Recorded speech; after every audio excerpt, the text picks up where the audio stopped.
Solamente puntualizar en primer lugar que cuando estamos hablando del manifiesto de Montecristi, tenemos que situarnos desde el punto de vista en el contexto histórico. ¿Qué está pasando en Europa? ¿Qué es lo que pasa en el contexto de América Latina? ¿Cuál es la realidad que existe en los Estados Unidos de Norteamérica? Basta mencionar en el contexto, como se mencionó ya, desde el punto de vista de las rivalidades entre las naciones liberales, conservadores, inclusive las guerras intestinas que se dieron dentro del continente. Vale mencionar el término de José Martí cuando está hablando de las repúblicas teóricas y feudales.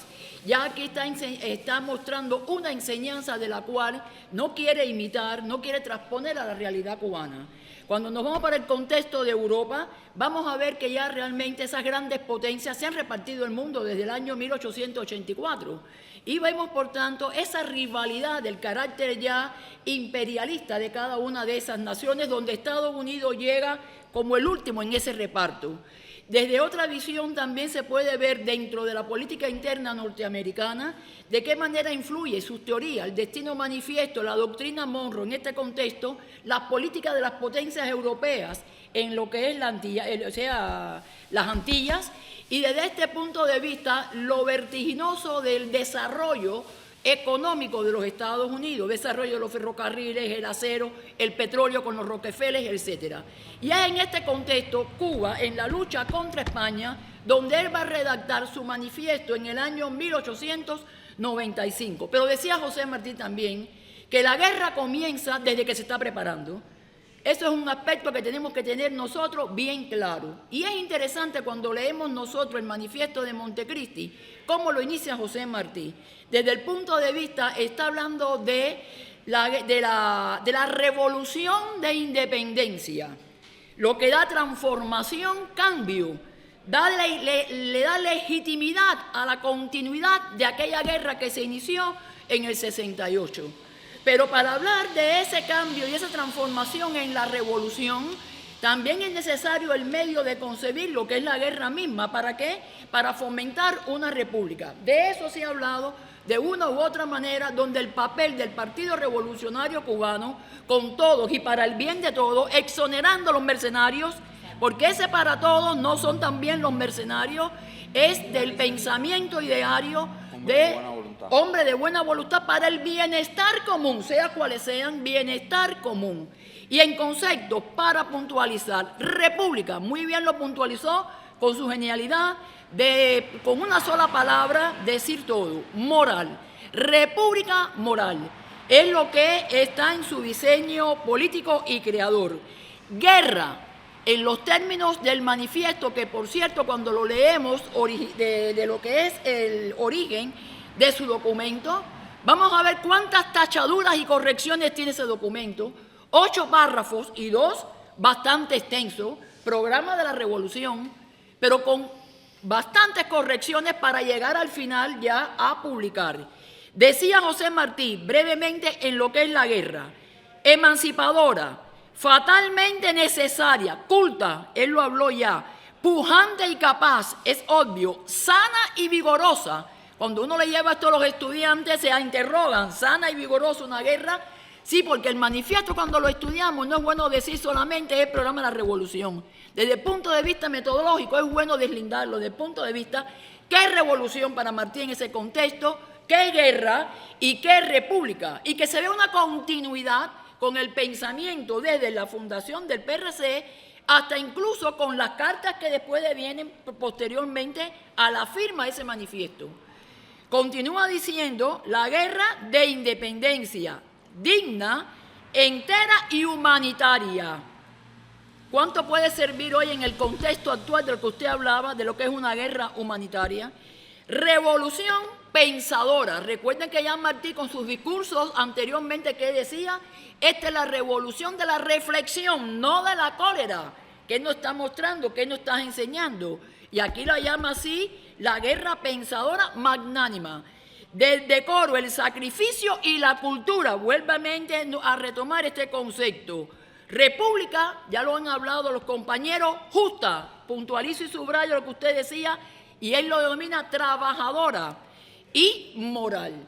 Entonces, vean ustedes de qué manera se puede interrelacionar cada uno de estos conceptos siguiendo una unidad del pensamiento martiano que va realmente a sintetizarse en este documento y que hoy en día continúan vigentes. O sea, es en sentido general lo que yo quiero puntualizar sin reiterar ya lo que con anterioridad se venía diciendo. Hasta aquí entonces mi exposición y bueno, creo que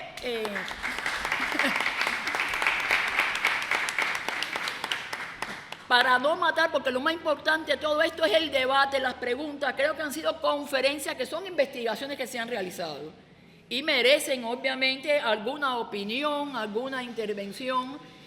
Usted, su nombre y... Pero me satisfacen mucho todas las presentaciones, las que he visto hoy, y voy a hacer un comentario que un poco enlaza y transversaliza casi todas. Y debo decir primero que en la convocatoria se hablaba de una sola ponencia, pero yo, José Ángel Telles Villalón, soy del grupo sobre guerra cultural, proyecto investigativo del Instituto de Filosofía sobre guerra cultural, y decía que yo presenté una ponencia y aquella ponencia prefería hacerla, que tenía que ver con el papel de los afectos en la estrategia discursiva y en la movilización política de Martí, pero que yo en un tiempo, haciendo la maestría de Ciencias Políticas, estuve mucho tiempo interesado en fundamentalmente el partido y en un concepto. Y ahora lo que me quería referir. Es decir, Martí, coherentemente, así como poeta, buscaba que la forma y el contenido tuviera armonía y fuera equilibrado todo. En la política igualmente lo hizo. En los documentos rectores, él califica al Partido Revolucionario Cubano como un partido de método y espíritu republicano. Y yo creo que la concepción martiana de república es expresión de una concepción distinta de Martí de todo lo político, incluido la república y el proyecto para solucionar los problemas, el problema cubano, que partía inicialmente con una primera revolución para lograr independizar a Cuba, y más que eso para descolonizarnos, que como él decía, era romper con el espíritu colonial, es decir, que era más allá de romper con España y con la colonia y con el régimen colonial. Entonces, yo creo que cuando Martí funda un partido para la independencia, está siendo coherente con eso. Y cuando le llama revolucionario, está siendo coherente con eso. Es decir, por primera vez, yo no he encontrado todavía, como cientista político interesado en el tema de los partidos, no he encontrado todavía un precedente de un partido para la independencia.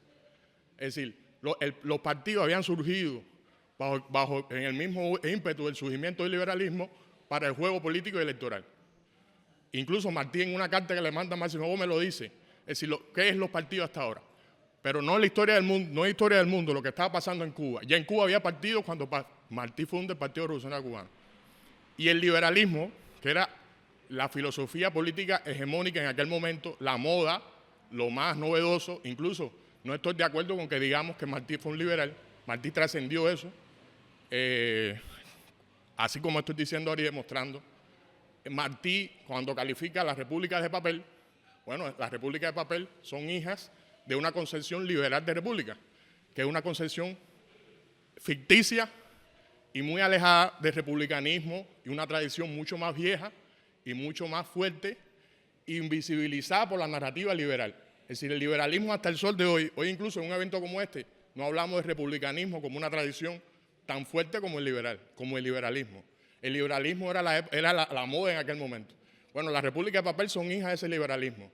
Y cuando Martí dice que está rompiendo, cuando Martí intenta revolucionarlo todo, bajo ese concepto de que todo forma y contenido debe cambiarse, está hablando de un método y un espíritu distinto al método y espíritu liberal. Porque en Cuba el liberalismo había parido dos partidos de proyecciones distintas.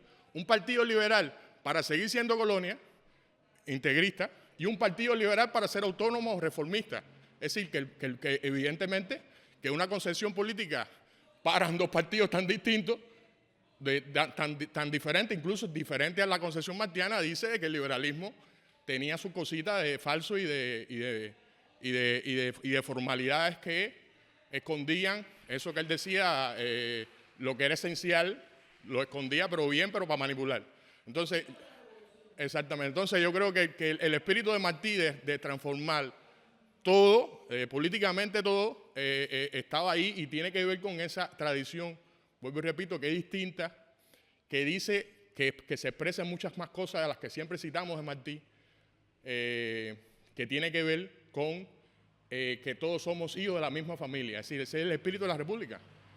Cuando Aristóteles habla de que tratemos a la mujer de una manera, a los hijos de otra y a los esclavos de otra, esa es la raíz del liberalismo, es decir, es fronteras para distinguir, para excluir, para separar, para que haya unos privilegiados y unos dominados. Y Martí está rompiendo con eso cuando dice que es de método y espíritu republicano, con todo y para el bien y todo, como todos repetimos, porque está intentando resolver de una manera distinta lo que el liberalismo hasta ese momento había propuesto. Gracias por escucharnos.